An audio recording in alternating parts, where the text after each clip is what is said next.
Hello, welcome to another edition of Ask the Professor, where we respond to your questions on history, current events, culture, political philosophy, all those things that matter to us in our common life together as citizens. All right, here's a question about July 4th, 1776. There's a series of questions, but I'll sum it up a little bit. Number one, did they have, at that time, they didn't have any constitution on July 4th. So what did they have? Did they have any land treaties with the Indians? Did they have the founding fathers of the United States? They were no longer British. They did not consider themselves British at the time. Were they really Americans at that point? What was their status?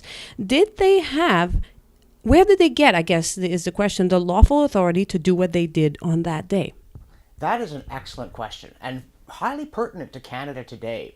And in a sense, the whole answer is encapsulated in three words: we the people. Because the American founding fathers were very self-consciously and proudly British, inheritors of the British Constitution, which from time immemorial had been built up upon practice to defend liberty. But there was an increasing clarity of theory as well as of institutional function over the years. As various attempts were made to deprive Britons of their liberty, they sharpened their thinking as well as their practice. And one of the critical steps in this was the publication of John Locke's second treatise on civil government. Now, Locke has that kind of lethal prose when associates with people like Berkeley and Hume, though he does spell the word choose, C-H-U-S-E. You've got to love that.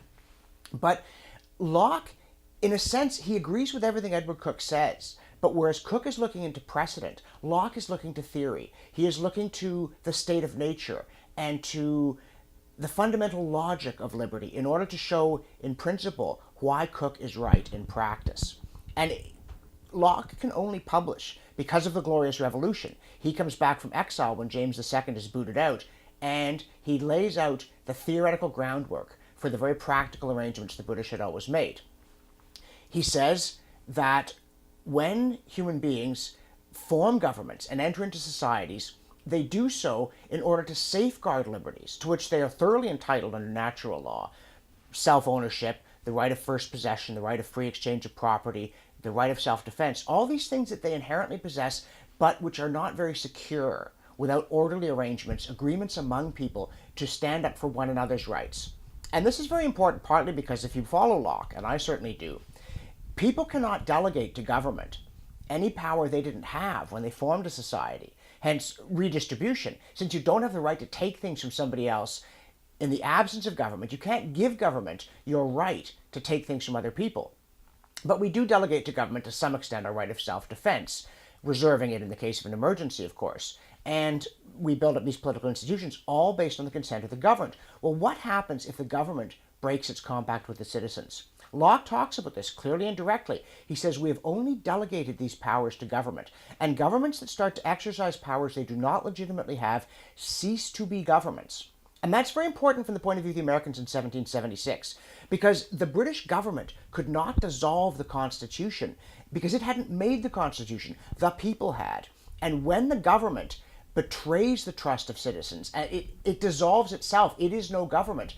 But the citizens remain citizens. They continue to have the authority they always had to constitute a government that does in fact protect their life, liberty, and property, a phrase that Locke uses repeatedly, or life, liberty, and estates.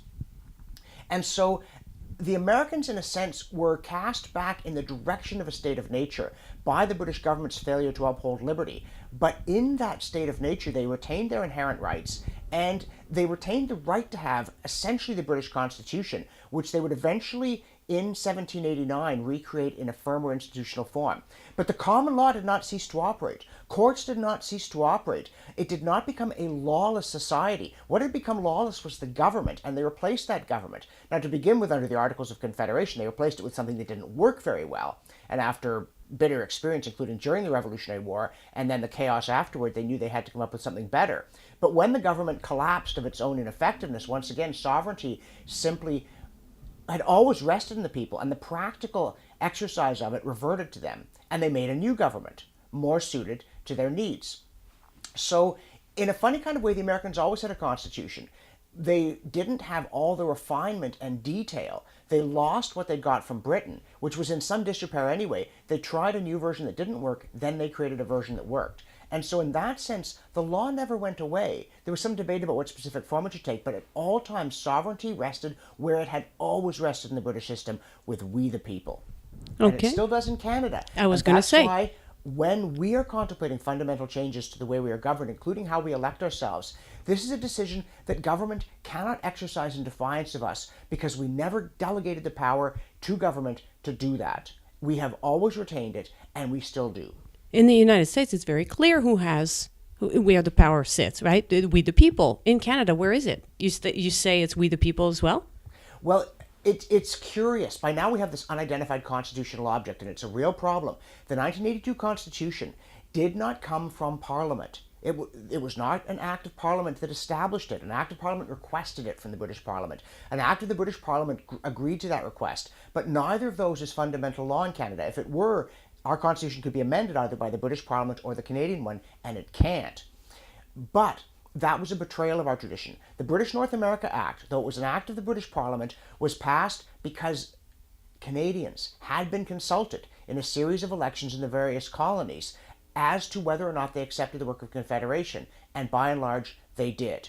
You're going back to the Glorious Revolution, that comes up from the people. Magna Carta comes from the people. We, the people, were always sovereign in the United Kingdom, and before that in England. But it was not made as explicit. The Americans laid it out as clearly as they did because, once again, it had been challenged. And every time self-government is challenged and squeezed, it is not broken, it emerges harder and sharper.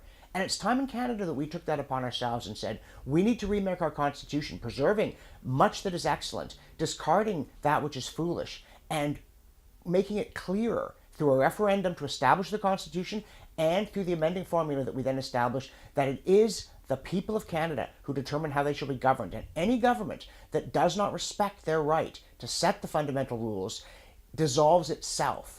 And when that happens, the people have the right to create a new one. Mm-hmm. And this is all going to be part of our new projects, fixtheconstitution.ca, where you can find all the information about that one. Nice plug, right?